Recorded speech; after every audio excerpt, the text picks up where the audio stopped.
Hi. Hi, Stas. Thank you Hi. for being here. Stas is my friend, and we are going to discuss Beautiful World, Where Are You by Sally Mm-hmm. Rooney. You actually introduced me to Sally Rooney. I did not know this Uh. author existed, so thank you You're for putting me on. welcome. Would you like to introduce yourself? Who are you? Hi, I'm Sinazo and I'm Siwe's friend. And the Sally Rooney stan. Yeah, exactly. I mean, most importantly, before I am Siwe's friend, I'm a Sally Rooney stan. Period. So I'm going to ask you the icebreaker book type questions.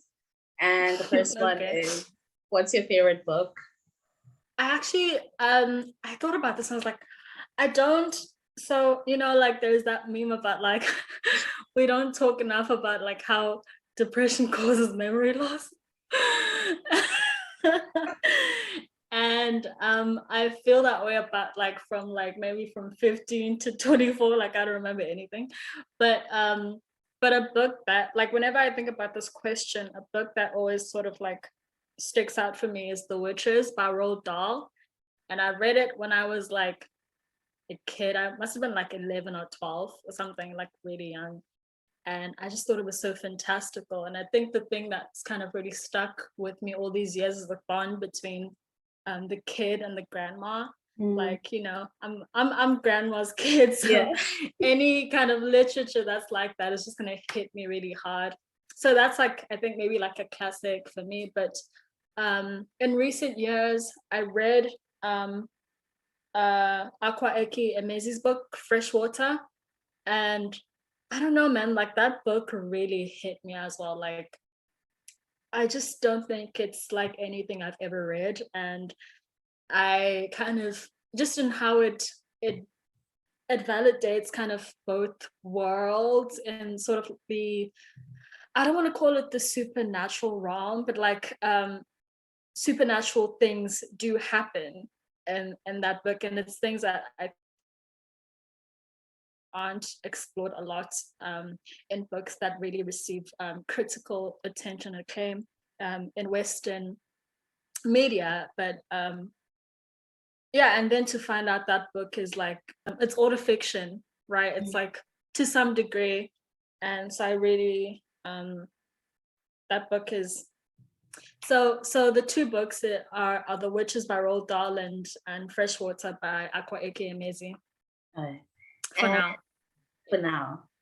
And then, Yeah. since depression we know how it causes memory loss. Do you somehow have a least favorite book or something that Oh, just child. you didn't gel with?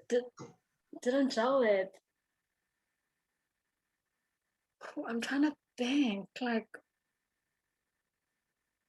you know, not really. I don't know. I just, even if I did, I guess maybe depression causes memory loss.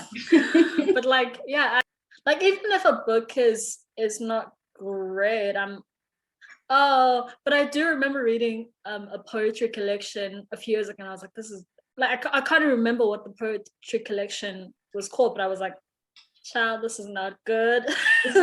One thing that I can think of, I have books that didn't quite live up to like my expectation.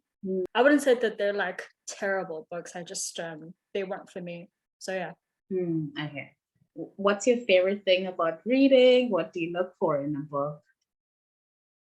I think reading for me, like more than watching a series or something or watching a movie, it's like you like when you take the time, like it's just this idea of like you invest in something by giving it your time, and it's like so rewarding because you the characters or the story stays with you long after you read the book.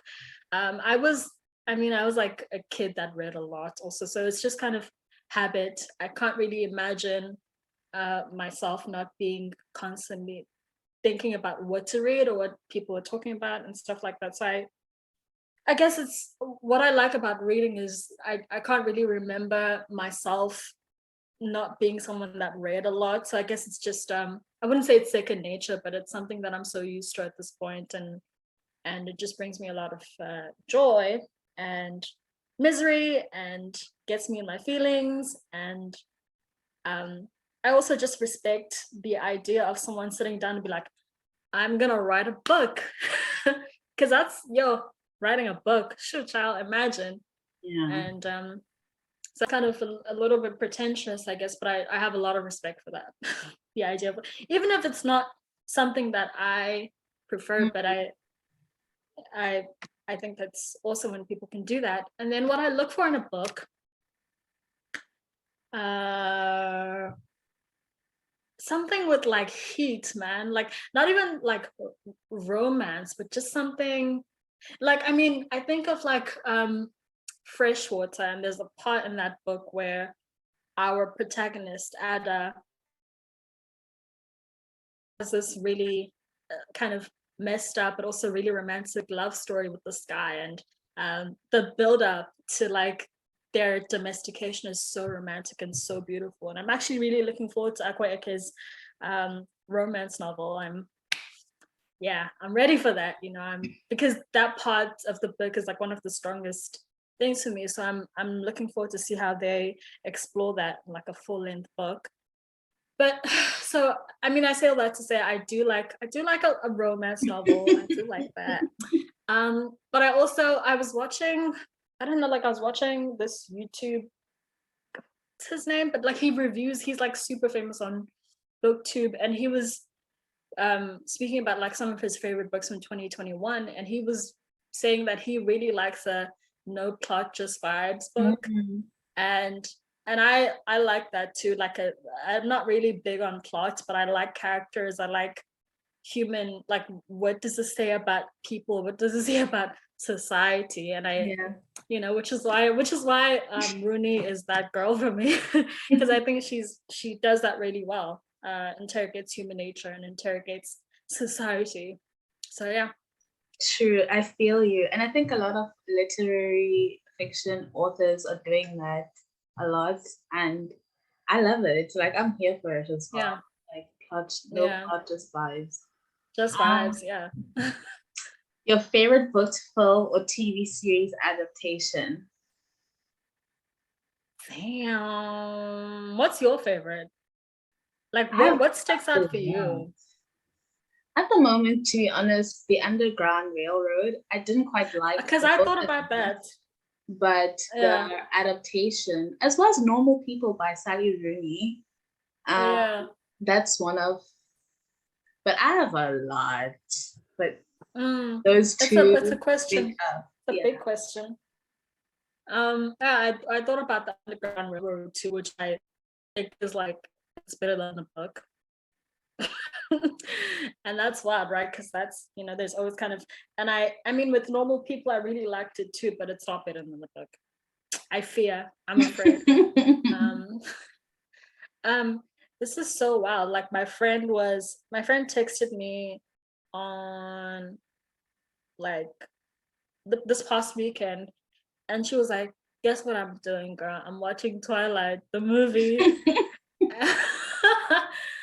And I was like, girl, like what? But also I hear you. Yeah. And I just remember, like I watched this was like, obviously I was like maybe 12 or something. And that first Twilight book, it did the thing. I'm sorry. It's so good. No drama, but that book, sorry, but it was good. Stephanie Meyer, the woman that you are, the woman that you were when you wrote that. Yeah, no. I mean, this is such a leap from like the Underground Railroad to Twilight, but it's true. It's true though. And different stylistically everything. Stylistically everything, but like, geez, what else? It's such a broad question, so my mind has gone blank because the frame of reference is so